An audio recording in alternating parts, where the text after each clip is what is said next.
अंकन, ठीक है,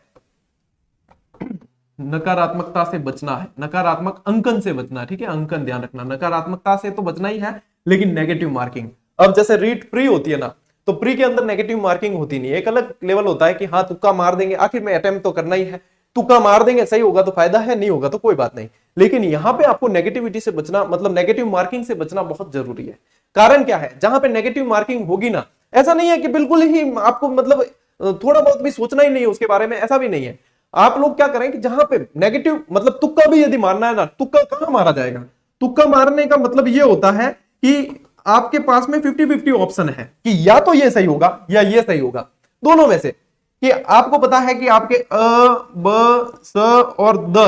क्या आपको पता है ब तो नहीं है, ये तो 100% पता है मुझे कि ब नहीं है, काटना सीखो, ठीक है, स भी नहीं है, ये पक्का पता है। अब या तो इसका उत्तर ये है या इसका उत्तर ये है। मान लो 7 सवाल ऐसे हैं, मान लीजिए 7 सवाल एग्जाम में ऐसे हैं जिसमें से 2 ऑप्शन में आपका कंफ्यूजन है, मैं वहां समझता हूं आपको रिस्क लेनी चाहिए। उस 7 में से यदि 2 भी सही हो गए ना, तो आप फायदे में ही रहोगे, नुकसान कुछ भी नहीं होने वाला, क्योंकि 3 सवाल गलत होने पे एक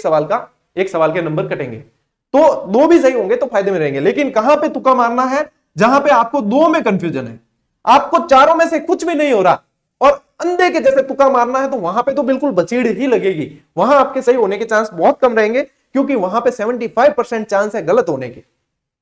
75% चांस तो गलत होने के ही है, और गलत ही होता है वहां, ठीक है, वो तो सीधा नुकसान में लेके जाता है। तो सबसे पहला आप एग्जाम जैसे देते हो, आप पहले राउंड में मान लीजिए कि 150 सवाल आने ना, आपके पहले में ही आपके मान लो कि 90 या 80 सवाल आपके सही हो रहे हैं, ठीक है, जिसमें आपका बहुत अच्छा कॉन्फिडेंस है कि हाँ ये 80 मेरे 100% सही है, उसमें से भी आपके 75 ही सही होंगे, 5 तो उसमें से भी गलत होंगे, ये भी मान के चले, ठीक है। फिर वो बहुत अच्छी तरीके से कि हाँ मैं इस पे कॉन्फिडेंस मेरा पूरा था। अब वापस से देखो कि जो सवाल आपने छोड़े उन सवालों को वापस से देखो फिर कि हाँ अब जो है इनमें से अब मुझे कौन किस में से, फिर उसमें से काटना सीखो कि गलत कौन सा है, गलत वाला निकाल दिया और उसके बाद में 2 ऑप्शन सही बच गए, तो वहां पे रिस्क ले सकते हो। जहां पे बिल्कुल कुछ भी नहीं आ रहा है वहां पे रिस्क मत लेना, क्योंकि नेगेटिव मार्किंग कई जनों को सीधा ही बाहर फेंक देती है। तो नेगेटिव मार्किंग के अंदर आपको पेपर अटेम्प्ट करना आना चाहिए कि किस तरीके से कौन से सवाल को अटेम्प्ट करना है, किस तरीके से कौन सा बेनिफिट आपको होने वाला है, वो सारी बिल्कुल कुछ नहीं पता है उसको छोड़ के आओ, वहां पे हाथ रिस्क लेना भी मत, वहां हाथ मत डालना, ठीक है।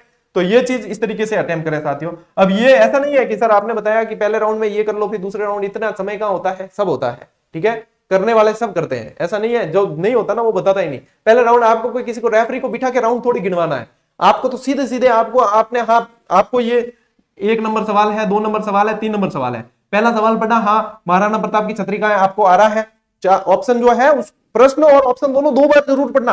ठीक है, कई बार जो है थोड़ा सा अंतर होता है, फिर अपन को बाद में पता चलता है, तो पढ़ लिया उसको कर लिया, ठीक है। दूसरा सवाल आपको नहीं आ रहा है, कुछ ज्यादा वहां पे अटक के रहना भी नहीं है, यही टाइम मैनेजमेंट होता है, नहीं आ रहा है बिल्कुल, थोड़ा सा बहुत ज्यादा विचार करना पड़ रहा है, आपका समय जा रहा है, आप आगे बढ़ो। तीसरा सवाल देखो, तीसरा आ रहा है आपको 2 बार पढ़ लिया व्यवस्थित तरीके से, हाँ इसका उत्तर ये था, कर लिया, इस तरीके से। अब जो सवाल छूटे हैं ना वो आपको ध्यान में रखना है, थोड़ा सा कोई मार्क लगा दो, पॉइंट कर दो, या फिर ध्यान रखो ओएमआर में भी आपको दिखेगा कि खाली कौन सा छूटा है, फिर भी आप देख सकते हो, फिर वापस आओ उस पे। यही दूसरा राउंड है, कोई रेफरी थोड़ी बिठाना है कि सर इतना समय थोड़ी मिलेगा, कई जने कहते हैं कि समय थोड़ी मिलेगा, तो भाई देखो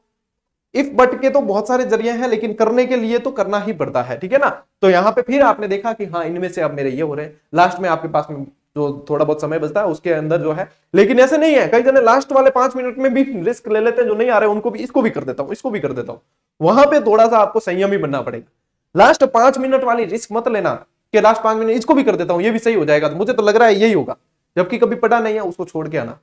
रिस्क ज्यादा